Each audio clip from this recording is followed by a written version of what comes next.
We know where the Muslim population is large, there's always trouble because the Islamic ideology says that you are a clear-cut liar because anyone can see you're a liar.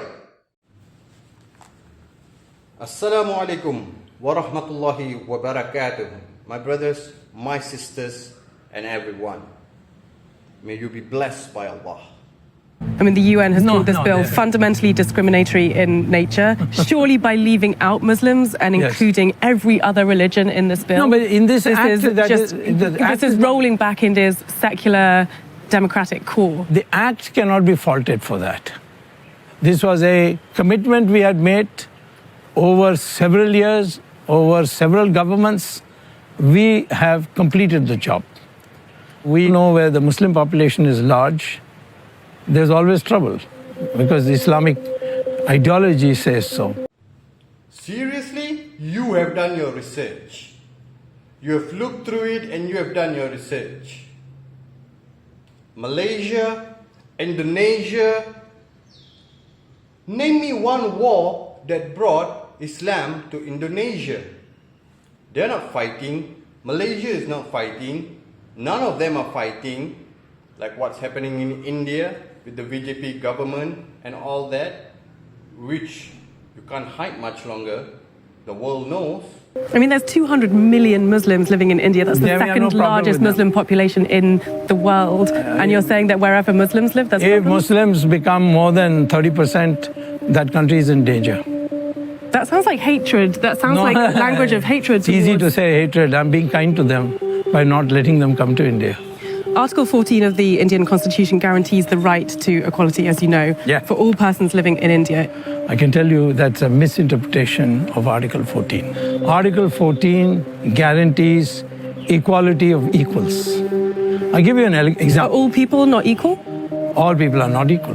Muslims do not deserve equal rights to apply for citizenship. There's no such thing as equal rights. They're not in an equal category.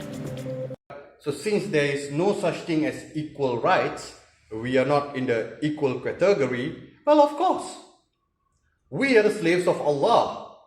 We are, inshallah, blessed by Allah. Not you, probably. Yes, you and me. You and the other Muslims. We are not equal. Because we are intellectually better than you. We are emotionally better than you. We are credibly better than you. We are better than you in every single thing that you can imagine, that you can do, say, speak, whatever actions you can, whatever you can think, whatever you can imagine. We, the Muslims, are better than you. If you would have done your research, you would know what you're talking is total BS. And therefore, you got caught lying because you don't know anything about Islam. You don't know anything about what the Islam creed teaches. You're just making up stories.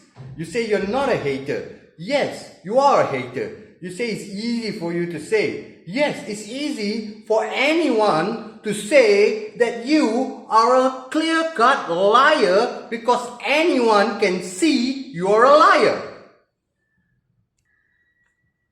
You are being kind to us. We are being kind to you by not coming to India. Remember, the only time in history when India had anything or the highest GDP was during the times of the Mughal Empire. The Mughals were the ones who brought India to a supreme place. Equality of equals? What are you talking about, bro? Just simply making up stuff. Equality of equals.